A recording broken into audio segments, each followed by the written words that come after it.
하나님의 말씀입니다. 창세기 15장 1절에서 7절입니다. 창세기 15장 1절에서 7절.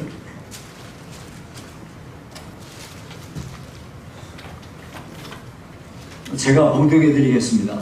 이후에 여호와의 말씀이 환상 중에 아브라함에게 임하여 이르시되 아브라함아 두려워하지 말라.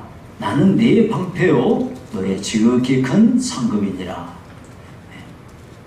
아브라함이 이르되 주 여호와여 무엇을 내게 주시려나 하나이까? 나는 자식이 없사오니 나의 상속자는 이 다메섹 사람 엘리에셀이니이다. 아브라함이 또 이르되 주께서 내게 씨를 주지 아니하셨으니 내 집에서 길린 자가 내 상속자가 될 것이니이다. 아브라함이 또 이르되 주께서 내게 씨를 주지 아니하셨으니 내 집에서 길린 자가 내 상속자가 될 것이니이다. 이게 왜 두 번이나 나왔지 왜? 이상하게 됐네. 그 다음 5절. 그를 이끌고 밖으로 나가 이르시되 하늘을 우러러 무뼈를 셀 수 있나 보라. 또 그에게 이르시되 네 자손이 이와 같으리라. 아브라함이 여호와를 믿으니 여호와께서 이를 그의 의로 여기시고 또 그에게 이르시되 나는 이 땅을 내게 주어 소유를 삼게 하려고 너를 갈대아인의 우리에서 이끌어낸 여호와니라. 아멘.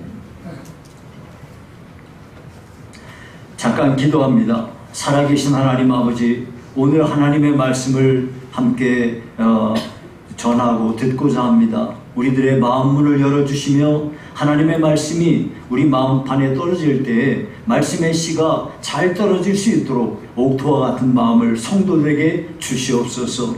말씀을 전하는 종을 성령의 도구로 삼아 하나님께 영광되게 하시옵소서. 예수님의 이름으로 기도합나이다. 아멘. 네, 여러분 세상에 있는 모든 종교들이에요. 모든 종교는 공로주의에 입각합니다.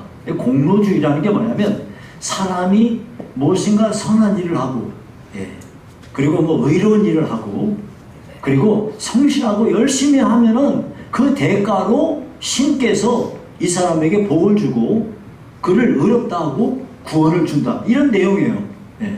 그러니까 이 세상에 있는 모든 종교들이 다 마찬가지예요. 열심히 돈 내라 하는 거, 열심히 뭐 일해라 하는 거, 어디 가서 뭘 해라, 이런 것들은 전부 그 사람이 하는 무슨 일에 대한 대가로 너에게 구원을 준다는 것이에요. 이게 공로주의입니다. 그런데 우리가 성경을 보면 성경에서는 철저히 공로주의를 배격해요. 제가 이게 교회에서 이렇게 목회를 쭉 하면서 보니까요, 어떤 분들은 이거가 해결이 안 돼.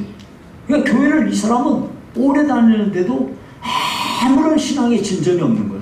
왜냐하면 내가 뭘 열심히 해야 뭐 된다고 생각하니까 그런 거예요. 내가 뭘 해야 내가 하나님 앞에 이렇게 된다고 생각하고, 이런 사람 중에 어떤 사람은 그러더라고요. 세례 받으셔야죠. 그러니까 내가 이래가지고 세례 받겠습니까?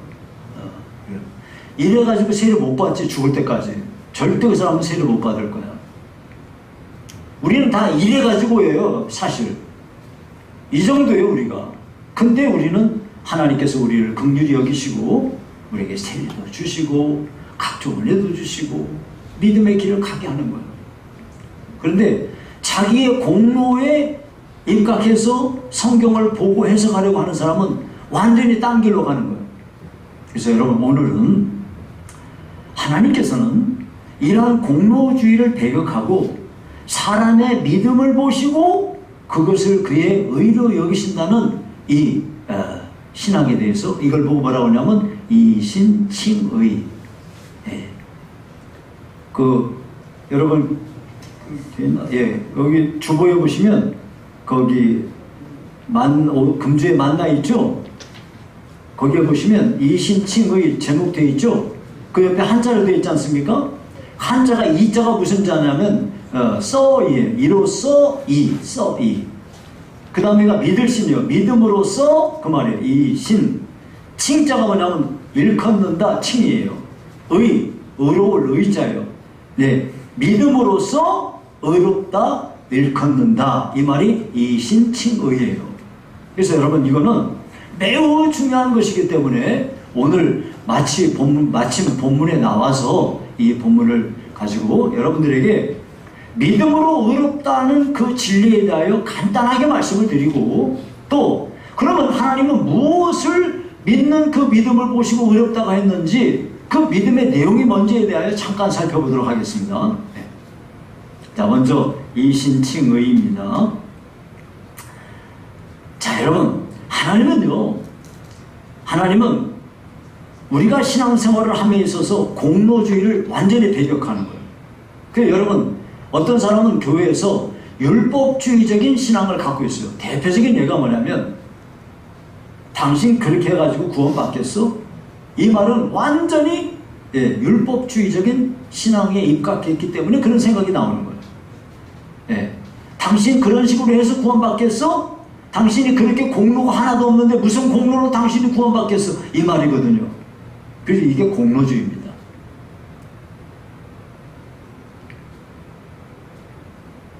근데 하나님은 우리의 공로를 보시고 우리를 구원하는 게 아니고요. 그 대신 하나님을 믿고 따르는 그 사람의 믿음을 보시고 그 믿음을 보시고 그것을 의롭게 여기신다는 거예요. 이것을 보고 신학적인 용어로 이신칭의라고 해요. 여러분 식당에 들어갈 때 벽에 보면 뭐라고 써있어?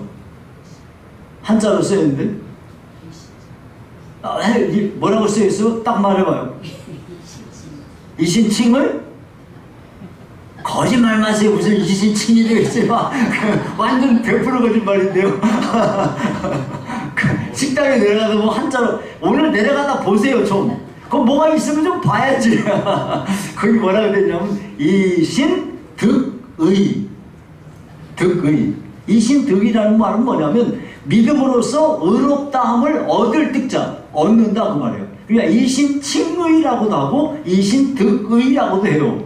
예, 같은 말이에요. 자, 그러면 하나님께서 이와 같이 사람이 의롭다함을 얻는 길은 이것은 그 믿음으로 된다고 그랬는데, 그러면 그게 성경이 진짜 그래요? 읽어드릴게요. 성경이 정말 그래요. 로마서 3장 28절에 보니까 로마서 3장 28절에 그러므로 사람이 의롭다 하심을 얻는 것은 같이 시작 율법의 행위에 있지 않고 믿음으로 되는 줄 우리가 인정하노라. 자, 이 본문 잘 보세요. 여기 보니까 사람이 의롭다 하심을 얻는 것은 그랬어요. 자, 여기를 잘 보셔요. 사람이 의로워지는 것은 이게 아니에요. 사람이 의로워지는 것은 이게 아니에요. 그 뭐라 그래요? 의롭다 하심을 얻는 것. 이게 무슨 차이가 있냐면 우리가 예수님을 잘 믿고 그러면 우리가 의인 되어버리는 게 아니에요. 우리는 죽을 때까지 의인 안 돼요. 의인이라는 건 성경에 보니까 의인은 없나니 하나도 없다고 그랬어요. 이 세상에 의인은 존재하지 않아. 하나님의 눈앞에 의인이라는 없어. 하나님이 의롭다고 인정을 해주실 뿐이야. 의로운 사람이 입는 옷을 우리에게 살짝 입혀준 거지 우리 속은 어때? 여전히 악인이야. 하나님 그래서 사람이 의롭다 하심을 얻는 것은, 하나님이 의롭다고 인정해 주는 것은 율법의 행위에 있지 않다. 율법의 행위라는 건 뭐냐면 율법에 기록된 이건 해라, 이건 해야 돼, 이건 하면 안 돼, 이건 해야 돼, 이건 해야만 안 돼, 이렇게 하라 하지 마라, 이게 전부 연속적으로 나온 게 율법이거든. 그 율법을 잘 지켰어. 그리고 율법에 따라서 열심히 기도했어. 율법에 따라서 봉사도 많이 했어. 헌금도 드리고 온갖 충성을 다했어. 그런 율법의 행위에 있지 않고 그런 걸로 된 게 아니고 믿음으로 되는 줄 우리가 인정하노라. 이 성경이 이렇게 말하는 거예요. 그래서 여러분이 기도 많이 한다고 해서 이 사람이 의롭다함을 얻는 게 아니고요. 이 사람이 많이 구제를 한다고, 선행을 한다고 그런 걸, 그 행위를 보시고 그 사람은 의롭다는 게 아니고, 남들보다 뭐 교회를 사랑하고 봉사 열심히 하고 뭐 충성을 다하고 뭐 이런 거 한다고 그래서 뭐 전도 많이 해가지고 전도왕 됐다고 그 사람이 구원받는 게 아니다 이거. 그러면 어떻게 하여야 어렵다 하시면 얻을 수 있는가요? 예, 바로 믿음으로 되는 것이에요. 어떻게 그래요? 성경이에요. 에베소서 2장 8절 9절을 보면 이렇게 말해요. 너희는 그 은혜에 의하여, 그 은혜는 뭐냐면 하나님의 은혜에 의하여 믿음으로 말미암아 구원을 받았으니, 예, 믿음으로 말미암아 구원을 받는다 그래요. 이것은 너희에게서 난 것이 아니에요. 예? 믿음이 우리한테서 나온 게 아니라는 거야.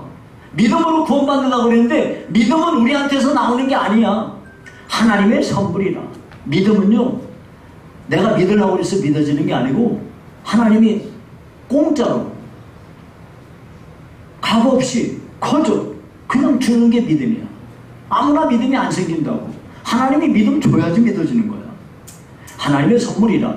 행위에서 난 것이 아니니, 네가 어떻게 뭘 열심히 잘해갖고 되는 게 아니니, 이는 누구든지 자랑하지 못하게 함이라. 여러분, 사람이요, 아무리 뭘 잘한다고 해서 그게 된 게 아니에요. 여기서 이 본문이 너무너무 중요한 본문이에요. 에베소서 2장 8절 9절 꼭 외우셔야 돼요.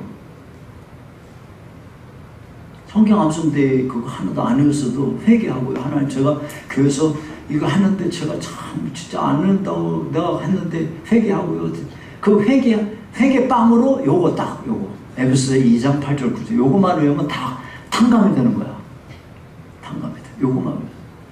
너희는 그 은혜, 하나님의 은혜로 인하여, 거저 주시는, 값없이 주시는 은혜로 인하여 믿음으로, 하나님이 이것이 나한테서 나온 게 아니고 하나님 은혜로 우리한테 거저 공짜로 믿음을 주셨어. 이 믿음으로 말미암아 구원을 받는 거예요. 이것이 너에게서 난 것이 아니기 때문에 아무도, 왜 하나님이 그러면 믿음으로 꼭 구원받게 하시나요? 이거는 그거 너희들이 행동을 해서 공로 쌓아가지고 하면은 니들이 자랑할 거 아니야. 내가 열심히 했기 때문에 구원받았어 라고 할 거 아니야. 그런데 성경은 뭐라고 하냐면 사람이 행하는 모든 의로운 행위라는 거, 하나님의 눈앞에는 이것이 별거 아니라는 거야. 그래서 여기 성경에 이렇게 말씀했어요. 이사야 64장 6절에요. 예.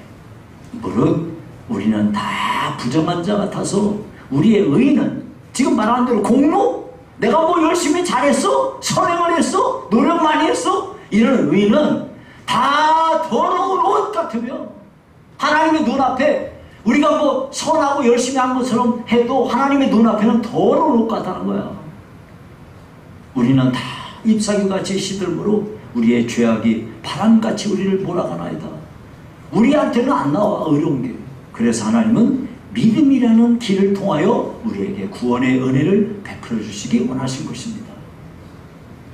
그러니까 자기가 뭘 열심히 노력하고 뭘 하려고 하고 막 하는 사람들은 자기 의에 꽉 차 있는 사람들이야. 이런 사람들 교회 와서 앉아 있어도 하나님을 믿을 필요 없어. 사실은 내가 너무 어렵기 때문에 하나님도 내 의에 맞춰서 좀 해줘야 돼.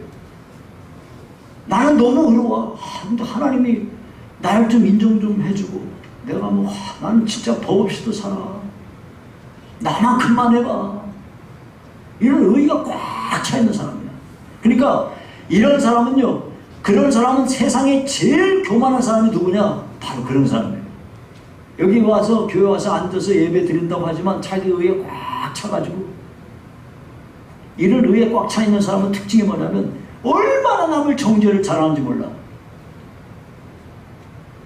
그럴 수가 있어. 예. 엄청나게 교만한 거야. 이런 사람은, 그런 사람들의 특징이 교회 안에서 어떤 사람들이냐? 기도 많이 하는 사람. 예. 소위 기도 많이 한다고 하는 사람이 어마어마하게 교만해. 안 돼. 자기 의에 꽉 차 있는 거야. 내가 기도를 많이 했으니까 내가 의로운 것처럼 착각을 하는 거야. 그건 아니라.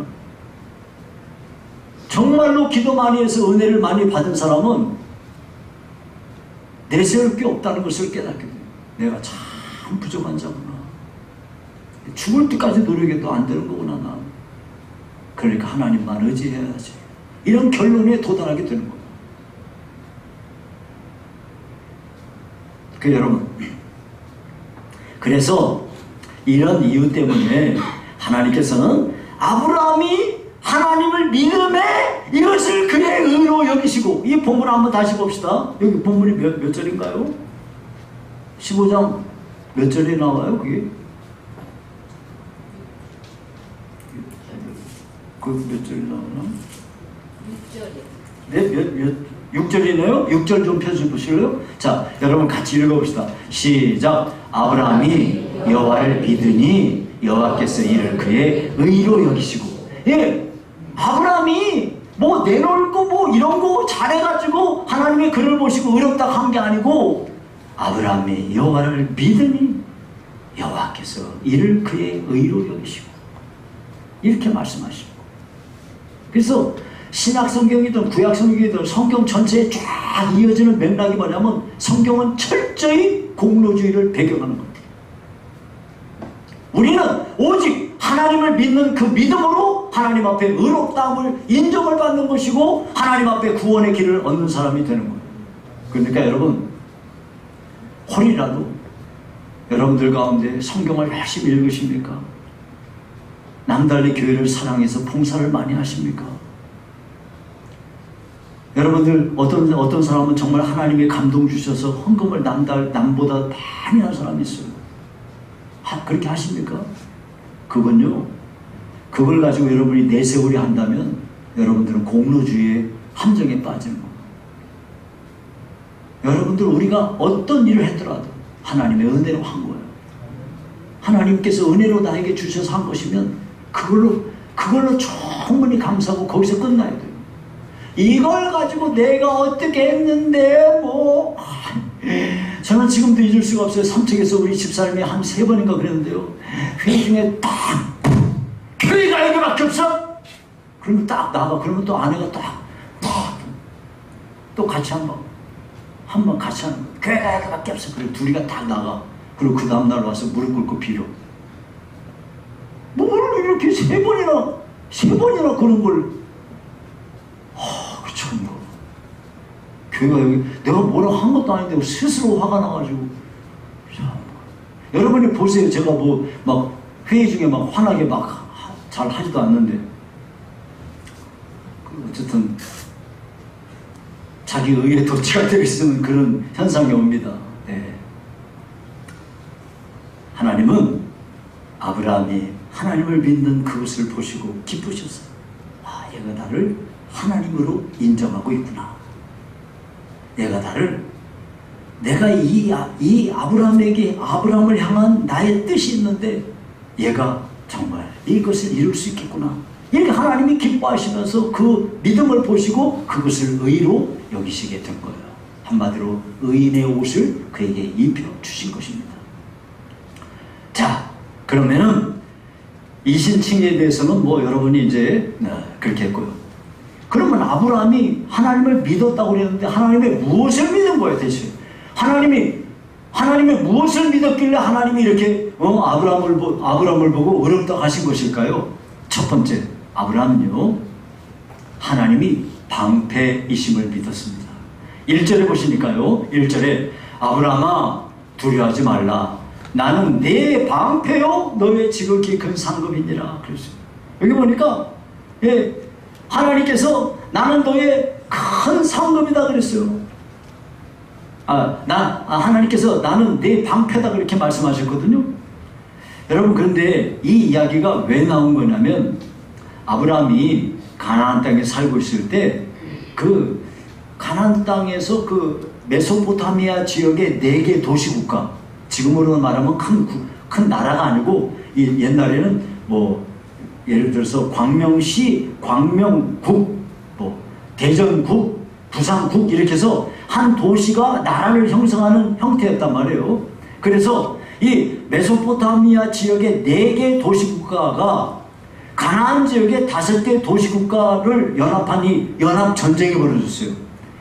예, 이 전쟁에서 가나안 연합군이 패전했단 말이에요. 그래가지고 거기 지역에 있던 소돔에 살고 있던 아브라함의 조카 롯이 메소포타미아 연합군에게 포로로 끌려가고 모든 재산을 다 뺏겼어요. 이 사실을 도망한 자가 알게 돼가지고 도망한 자를 통해서 아브라함이 알게 됐는데, 그래가지고 자기 집에서 길린 318명 이 군사를 이끌고 수백 킬로를 쫓아가가지고 기습을 해가지고 완전히 메소포타미아 연합군을 격파하고 조카 롯도 찾아오고 모든 빼앗긴 걸 다 되찾아왔습니다. 그런데 그 승리의 기쁨도 잠시뿐 아브라함 마음속에 엄청난 두려움이 밀려오기 시작했어요. 왜 그래요? 비록 자기가 이 소수의 사람을 이끌고 군대를 이끌고 와서 기습해가지고 이걸 이겼지만은, 만약 이 메소포타미아 연합군이 전열을 정비해가지고 쳐들어온다면 이게 뭐 상대가 되겠습니까? 상대가 안 되는 거예요. 왜냐하면 아브라함은 이 자기 집에서 기른 318명 이 군사를 가지고 싸웠는데 이게 상대가 안 되겠죠. 그거 보면 야, 난 죽은 목숨이다 이렇게 생각이 있겠죠. 하루하루 이런 두려움에 떨고 있는 아브라함에게 하나님께서 나타나셔서 말씀하셨습니다. 아브라함아, 두려워하지 마라. 나는 네 방패다. 여러분, 사실 아브라함은요, 두려움에 빠져서 이렇게 하는 것뿐만 아니라 그 마음속에 자기 자식이 없다는 것에 대한 그런 이 자기 처지 때문에 깊은 영적인 침체에 빠져 있었단 말이에요. 이런 아브라함에게 여호와께서는 자기가 이 아브라함의 방패가 되어주시겠다고 말씀하시는 거예요. 근데 여러분, 하나님께서 아브라함에게 내가 너의 방패야 하고 말씀하는 거는, 이거는 정말 너무나 큰 의미가 있는 거예요. 왜냐하면 사람이요, 우리 사람들은요 자기 백그라운드를 이 방패로 삼거든요. 자기가 가진 지식, 자기가 경험해본 경험, 또 인맥, 학연, 지연, 이런 것들 전부, 혈연, 이런 걸 전부 묶어가지고 이걸 자기의 방패로 삼고 살거든요. 그런데 여러분, 사람들도 이 전쟁에서 보면 이 방패들을 만들잖아요. 사람이 만든 모든 방패는요, 아무리 그것이 탁월한 것 같아도 결국은 다 뚫리고 마는 거예요. 인간은요, 진정한 의미에서 인간이 만들어낸 방패도 그렇고 인간 자체도 이것은 진정한 방패일 수 없습니다. 제가 예를 하나 들어드릴게요. 중세시대에요, 영국하고 프랑스는 철천지 원수예요. 우리나라, 일본하고 우리 가까운 나라인데 아주 그냥 서로 앙숙이잖아요. 14세기, 15세기 때 두 나라 사이에 100년 전쟁이 벌어졌거든요. 이 100년 전쟁 중에 크레시라는 곳에서 치열한 전투가 벌어졌는데요. 그 당시 중세시대의 전사들은요, 하여튼 중세시대 전사들은 상대방한테 이 상대방의 공격을 막아내기 위해서 막 전신 갑주를 입었어요. 여러분이 아마 어디 가서 많이 본 거 있을 거예요. 이 앞면 전체를 가려오는 투구를 쓰고요, 온몸에다가 철갑을 두르고요, 심지어 기병들은요, 말 타는 군사들 말에다가도요 철갑을 다 입혔어요. 그래서 막 활이 막 쏴대면 막 활이 비처럼 쏟아지는데 이거 뭐 다 완전히 철갑으로 막고 있으니까 까딱이 없단 말이에요. 이런 식으로 무장을 하고 싸웠어요. 그러다 보니까 이 철갑을 두른 전사들은 말 그대로 그냥 인간 철이네요. 당연히 적 없는 거예요. 이런 자들이 매일 전투에서 앞장서 나가면 상대방이 당연히 재간이 없는 거예요. 프랑스 군대에도 철갑 기사들이 있었는데, 철갑 기사니까 말탄 군사들이에요. 이 말탄 군사들이 철로 완전히 무장을 하고 이들이 선봉했었단 말이에요. 당시에는 전투가 벌어지면 항상 이 철갑을 한 이 기병들이 맨 앞장서서 선봉으로 막 돌진해가지고 거기서 막 칼로 치고 몽치로 치고 해가지고서 적진을 혼란시키면 뒤따르던 보병들이 이렇게 가는 것이 그 순서였어요. 자, 그런데 지금 이때 크레시 전투에서 프랑스 군대는 10만 대군이에요. 영국군은 12,000명밖에 안 돼. 수적으로도 완전히 열세인데 프랑스 군대는 철갑 기병이 맨 선봉에 선 거야. 이 크레시에서 전투가 벌어지는데 이 철갑 기병들이 막 철선이 덜덜덜 하면서 선봉에서 달려오는데 영국군은요 그때 많은 전투를 치르면서 저 철갑을 한 군사를 당연히 재간이 없어가지고 연구를 하다가 강력한 장궁이라는 걸 만들어냈어요. 이 장궁이 뭐냐면 보통 활보다 사거리가 2배나 길고요. 발사 속도가 6배나 빨라. 그러니까 굉장히 강력한 위력을 발휘해가지고 철을 뚫어버리는 거야. 자, 이 전투에서 프랑스 군대가 철갑 기사를 앞세우고 막 선봉에 서서 이 영국군 진지로 돌격해 오는데 영국군이 기다리고 있다가 사정거리 안으로 들어오자 장궁을 일제히 발사했어요. 그랬더니 철갑을 두른 기병들이 철이 뻥뻥 뚫리면서 다 쓰러지는 거야. 말도 막 픽픽 쓰러지고. 이것을 몇 차례 한 15번이나 계속해서 철갑 기병이 몰려오는데 영국 군대가 그것을 다 이렇게 철갑 기병을 물리쳐가지고서 결국 이 전투에서 영국이 승리했다는 거예요. 여러분, 제가 영국에 가서 런던 탑에 갔거든요. 런던 탑이 이제 영국에 가면 영국에 있는 그 런던에 모든 이 박물관이 전부 공짜예요. 근데 런던 탑은 돈 내고 들어가요. 그 런던 탑에 들어가면 제가 기억에 나는 게 옛날에 이 철갑을 한 군인들 철갑이 다 투구 뭐 이렇게 다 있어. 말에다가도 이렇게 해놓은 게 다 있는데 거기에 투구들이 쫙 전시가 됐는데 그 투구들 중에 내가 참 유심히 본 게 투구에 구멍이 뻥뻥 뚫려 있어. 투구에 구멍이 뚫려 있어. 이게 뭐냐면 워낙 이렇게 철로 무장된 사람들이 오니까 이 꽃갱이 같은 거, 손으로 요 정도 길이 되는 거에 길이가 요만한 아주 날카로운 강철로 만든 날카로운 이걸 꽃갱이로 요걸로 치는 거야. 그러면 이게 뻥뻥 뚫리는 거야. 사람이 만들어낸 아무리 강한 이런 투구나 이런 걸 방패도요 뻥뻥 뚫리는 거예요. 이게 인간의 한계입니다. 그런데요, 하나님은 창조주 아니십니까? 하나님은 세상을 주관하시는 주관자이십니다. 역사의 주관자이시며 우리 인간의 생사화복을 주관하시는 하나님이시죠. 이 하나님께서 아브라함한테 나는 너의 방패다 하고 말씀하시는 거는 이거는 보통 의미가 아닙니다. 그때 아브라함은요 놀랍게도 그 하나님의 말씀을 액면 그대로 믿었다는 거예요. 하나님의 그 말씀을 액면 그대로 믿을 때 대적들이 자기에게 쳐들어올 것에 대한 그런 불안감이나 자식이 없어서 앞으로 어떻게 할 것이 이런 우울감이나 이런 것이 다 눈 녹듯이 사라져버리지 않았겠습니까?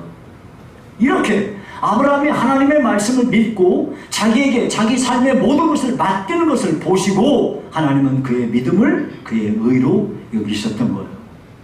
여러분, 우리들도 여기 오늘 이 본문의 말씀에 하나님께서 아브라함한테 나는 너의 방패야 하고 이 말씀하시는 것은 오늘날 아브라함처럼 하나님을 믿고 따르는 모든 이들에게 공히 하나님이 부어주시는 약속의 말씀인 거예요. 나는 너의 방패야. 사탄은요 지금도 우는 사자처럼 삼킬 자를 찾고 있습니다. 영적이며 육신적인 영역에서 온갖 방법을 동원해 가지고 사탄은 우리를 공격하죠. 사탄이 노리는 거는 뭘까요?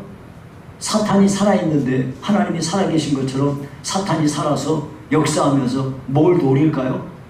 성도들이 이런저런 이유 때문에 시험 들어서 교회에서 이탈하는 거예요. 예수님은 믿어도 아무것도 못하는 무기력한 신자 되게 만드는 거예요. 이게 사탄이 노리는 거죠. 사탄이 우리를 지옥으로 끌고 가지 못하겠죠. 하지만 우리가 예수를 믿고서도 아무것도 못하는 무기력한 신자가 되게 하는 거, 이것이 사탄의 끊임없는 그 계략이고 노림수입니다. 그런데 여러분 기억해야 될 것은 사탄은 영적인 존재이기 때문에 사탄의 공격은 완전히 영적인 공격인 거예요. 그렇기 때문에 우리가 영적으로 무장되지 않고서는 사탄의 공격을 막아낼 재간이 없는 겁니다. 그러므로 우리는 아브라함처럼 하나님이 우리의 방패이시라는 것을 철저히 믿어야 됩니다.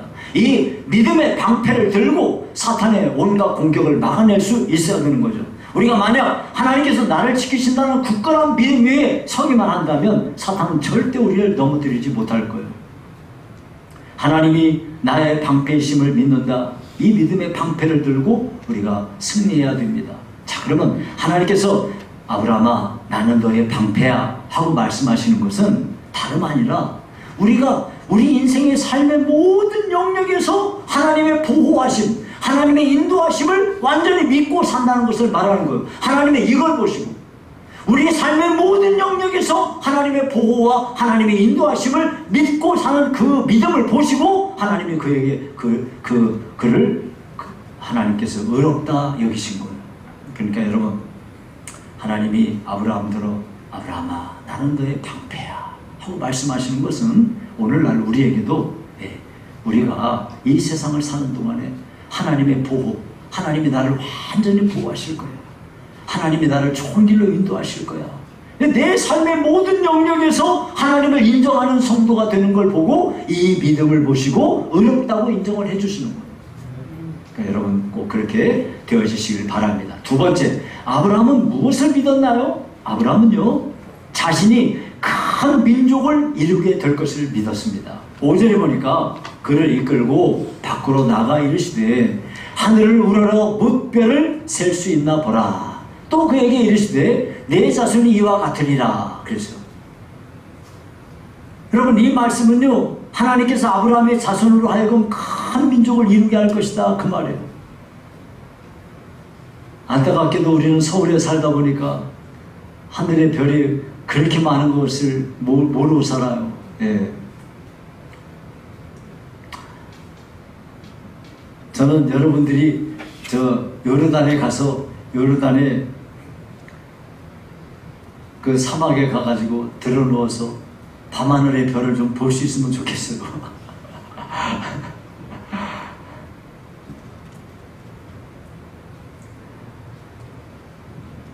저는 베두인들이 이제 이렇게 텐트 치고 하는데 거기에 이제 가서 거기서 그 모래 속에다가 불 넣어가지고 거기서 이렇게 끓여가지고 나온 그 음식 먹고 딱 모래 위에 등 대고 하늘 쳐다보는데 하늘의 별이 너무너무 많은 거야. 야, 하늘의 별이 어떻게 이렇게 많아? 여러분이 이집트에 가서 그 검은 사막에 좀 가봤으면 좋겠어. 그 검은 사막에 가면 그 검은 사막에서 등 딱 바닥에 대고 하늘 쳐다보면 별이 너무 많아. 자, 예, 죄송합니다. 여러분이 가볼 수 있으면 좋을 텐데 어쩔 수 없겠습니다.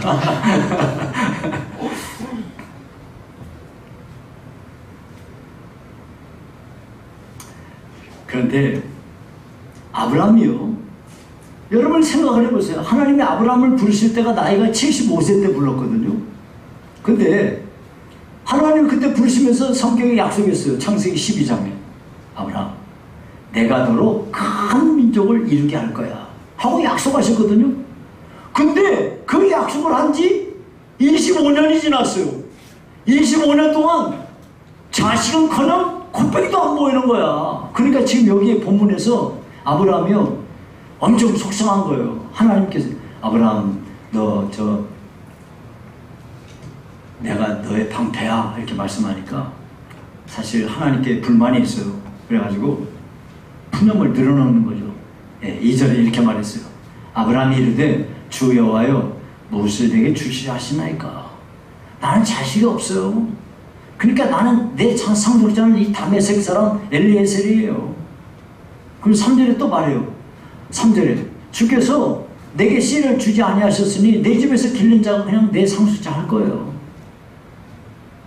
이거는 이 말이 무슨 얘기냐면 하나님 나한테 뭐 자식 줘서 큰 민족 이루게 하겠다고 하더니 뭐 25년이 지나서 콧배기도 안 보이는데 뭐 그러면 이렇게 하는 거예요. 그랬더니 하나님께서 이렇게 25년 동안이나 입 딱 씻고 계시던 하나님께서 내가 저 무뼈를 봐봐. 네 자손이 저 무뼈를 셀 수 있나 봐. 못 세겠지? 근데 네 자손들이 셀 수 있어. 그러니까 네 자손들이 어마어마하게 많아질 거야. 네 자손이 어마어마하게 많아져서 저 별들을 셀 수 있을 만큼 많아지게 될 거야 하고 이렇게 말씀하신 거죠. 네, 그랬더니 아브라함이 참 놀랍게도 지나간 25년의 생활, 지금까지 있었던 불평, 원망 이런 거 절대 이야기하지도 않고 하나님이 말씀하신 것에 대하여 그 말씀을 그대로 액면 그대로 믿어버렸다는 거예요. 하나님의 약속을 그대로 믿었다는 겁니다. 그러니까 이제부터 아브라함은 자기가 자식이 현재 나한테 자식이 없다는 거 이런 그 현실에 대해서 불안감이 들 때마다 밤하늘 쳐다보면 별들이 셀 수 없는 별들인데 하나님이 약속하셨어. 저 별들처럼 내 자손이 많아진다고 약속하셨어. 이 별을 볼 때마다 하나님의 약속을 늘 상기하면서 믿음으로 살았다 그 말이에요. 여러분, 성도들은요 하나님의 약속 믿고 사는 거예요. 아브라함이 하나님의 약속을 믿었던 것처럼 성도들은요 하나님께서 주신 그 약속을 붙잡고 그 약속을 따라서 사는 거예요. 그 약속이 성경에 기록되어 있어요. 그러니까 성경을 믿는 거고 전능하신 하나님을 믿는 거고 하나님의 불변하심을 믿는 거예요. 우리는 하나님의 신실하심을 믿고 사는 사람들입니다. 우리가요 이 세상을 사는 동안 하나님의 말씀과 현실 사회에서 간격이 있죠. 분명히 성경은 이렇게 했는데 우리의 현실은 이렇지 않아요. 이런 간격이 있어요.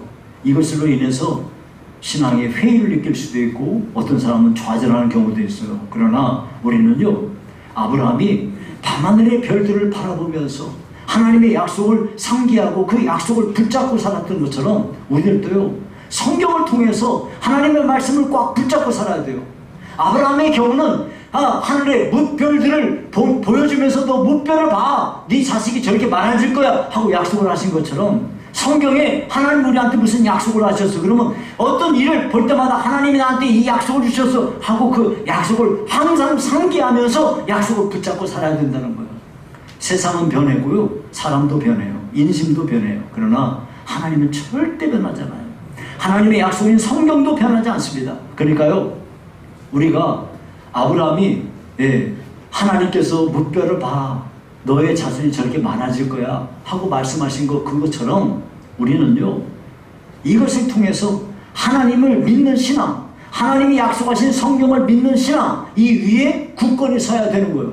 하나님께서 하나님이 말씀하신 대로 저 무뼈를 봐. 네 자손이 저렇게 많아질 거야 하는 그것을 믿고 하나님께 따랐던 그 아브라함을 보시고 그 믿음을 그의 의로 여기셨듯이 오늘날 우리는요 하나님이시라는 거, 변함없는 하나님이시라는 거, 그 하나님이 성경에 약속을 주셨다는 거, 이 약속을 항상 바라보며 사는 것을 하나님은 보시고 우리의 그 믿음을 근거로 하여 우리를 의롭다 하시는 거예요. 네, 여러분 우리는요 두 가지입니다. 아브라함은 자기의 삶에 주어진 삶의 자리에서 하나님이 나를 보호하실 거야. 하나님이 나를 좋은 길로 인도하실 거야.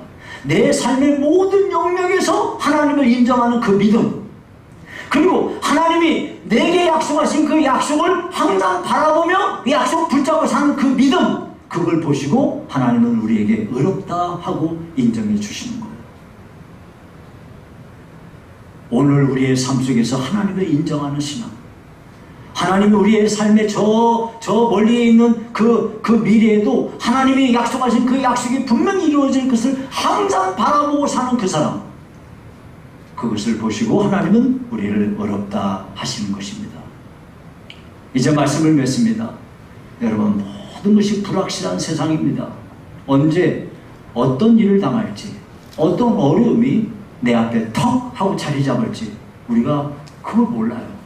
우리는 어두운 세상에서 살고 있습니다. 하지만 이 모든 불확실한 세상 속에서도 하나님이 나의 방패시라는 것, 하나님이 나를 보호하실 것이라는 것, 하나님이 내 삶을 바른 길로 인도하실 것이라는 것, 이것을 믿고 살아가는 사람은 항상 평안하게 살 수 있을 거예요. 여러분이 밤에 평안하게 잠잘 수 있을 거예요. 요즘에는 많은 사람들이 잠이 안 와서 걱정이라며요. 예. 참 잠이 안 와서 걱정인 것도 참 잠이 안 오면 얼마나 힘들겠습니까? 근데 여러분, 하나님께 다 맡겨버리고 삽시다. 그러면 어떤 일이 오냐? 예, 저는 누우면 빠르면 3초 만에 잡니다.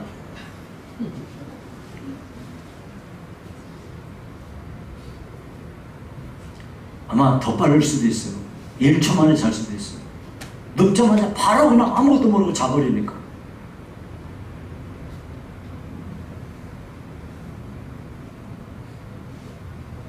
내가 염려한다고 해서 해결될 일이 어디가 있겠어?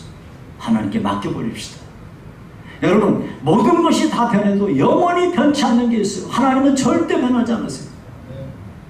하나님이 나를 사랑하신다는 거, 하나님 나를 좋은 길로 인도하실 거, 하나님께서 우리를 위하여 이 영원한 천국을 예배해 놓으신 거, 이런 거는 절대 변하지 않습니다. 성경에 기록된 하나님의 약속은 절대 변하지 않습니다. 그러므로 우리는 이 하나님을 믿고 약속된 하나님의 말씀이 기록된 성경을 믿으며 이 약속을 붙잡고 사는 귀한 성도들이 되시기 바랍니다. 그러면 아무리 암울한 상황 속에서도 하나님께로부터 약속된 모든 복을 받아들이는 귀한 성도들이 될 줄로 믿습니다. 이와 같이 되어 하나님께 영광이 되시기를 바랍니다.